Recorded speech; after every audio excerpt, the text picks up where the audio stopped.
आप सबको जय मसीह की। आज का वचन निर्गमन अध्याय 34। फिर यहोवा ने मूसा से कहा, पहली तख्तियों के समान पत्थर की 2 और तख्तियां गढ़ ले।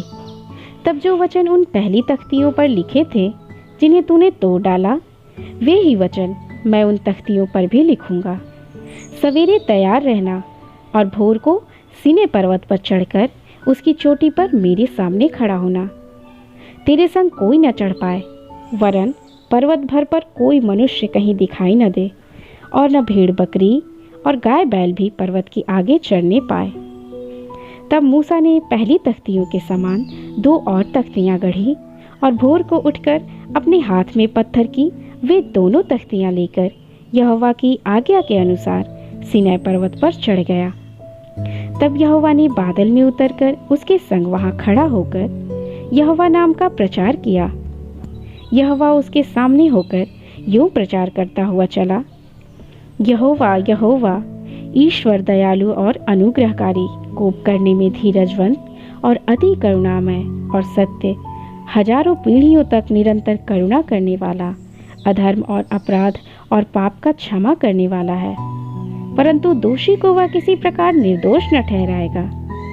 वह पितरों के अधर्म का दंड उनके बेटों वरन पोतों और परपोतों को भी देने वाला है।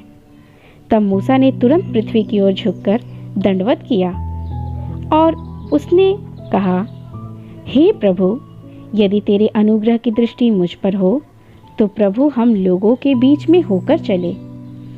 ये तो लोग हठीले हैं, तो अभी हमारे अधर्म और पाप को क्षमा कर और हमें अपना निज भाग मान करके ग्रहण कर। उसने कहा, सुन, मैं एक वाचा बांधता हूँ, तेरे सब लोगों के सामने मैं ऐसे आश्चर्य कर्म करूँगा जैसा पृथ्वी पर और सब जातियों में कभी नहीं हुए, और वे सारे लोग जिनके बीच तू रहता है यहोवा के कार्य को देखेंगे, क्योंकि जो मैं तुम लोगों के लिए करने पर हूँ वह भयंकर काम है। जो आज्ञा मैं आज तुम्हें देता हूँ उसे तुम लोग मानना। देखो, मैं तुम्हारे आगे से अमोरी, कनानी, हित्ती, परिजी, हिब्बी और यबूसी लोगों को निकालता हूँ। इसलिए सावधान रहना कि जिस देश में तू जाने वाला है उसके निवासियों से वाचा न बांधना, कहीं ऐसा न हो कि वह तेरे लिए फंदा ठहरे, वरन उसकी वेदियों को गिरा देना, उनकी लाठी को तोड़ डालना और उनकी अशेरा नामक मूर्तियों को काट डालना, क्योंकि तुम्हें किसी दूसरे को ईश्वर करके दंडवत करने की आज्ञा नहीं, क्योंकि यहोवा जिसका नाम जलनशील है वह जल उठने वाला परमेश्वर है।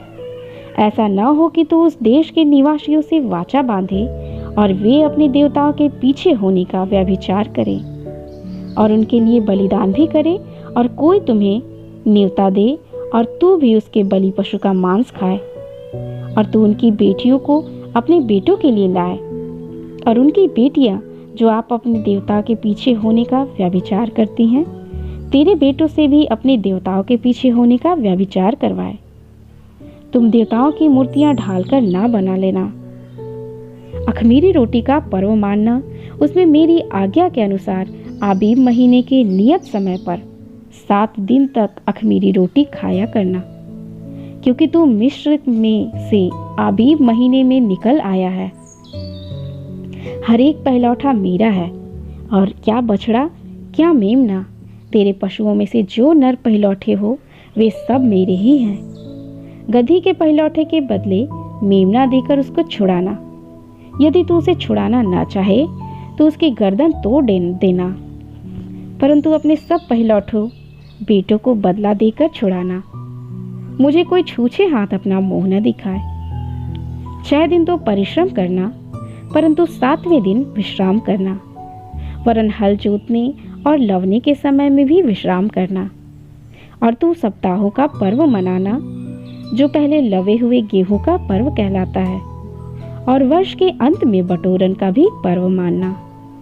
वर्ष में 3 बार तेरे सब पुरुष इस्राएल के परमेश्वर प्रभु यहोवा को अपना मुंह दिखाए, क्योंकि मैं अन्य जातियों को तेरे आगे से निकालकर तेरी सीमाओं को बढ़ाऊंगा। और जब तू अपने परमेश्वर यहोवा को अपना मुंह दिखाने के लिए वर्ष में 3 बार आया करे, तब कोई तेरी भूमि का लालच न करेगा। मेरे बलिदान के लहू को खमीर सहित न चढ़ाना, और न फसह के पर्व के बलिदान से कुछ सवेरे तक रहने देना। अपनी भूमि की पहली उपज का पहला भाग अपने परमेश्वर यहोवा के भवन में ले आना। बकरी के बच्चे को उसकी माँ के दूध में ना पकाना। तब यहोवा ने मूसा से कहा, ये वचन लिख ले, क्योंकि उन्हीं वचनों के अनुसार मैंने तेरे और इस्राएल के साथ वाचा बांधी है। मूसा वहाँ यहोवा के संग 40 दिन और रात रहा, और तब तक ना तो उसने रोटी खाई और ना पानी पिया।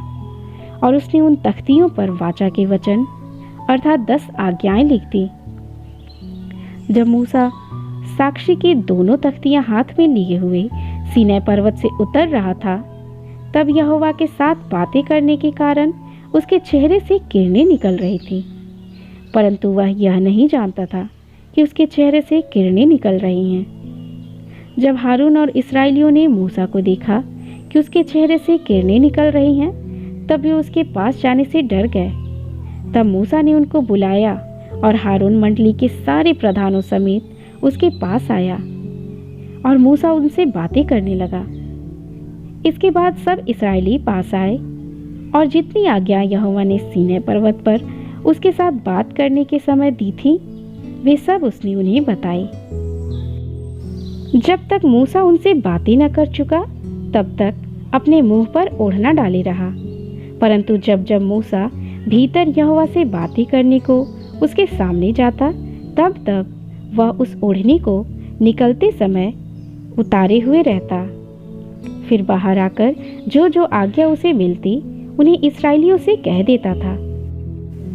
इस्राएली मूसा का चेहरा देखते थे कि उससे किरणें निकलती हैं, और जब तक वह यहोवा से बात करने को भीतर न जाता, तब तक वह उस ओढ़नी को डाले रहता था।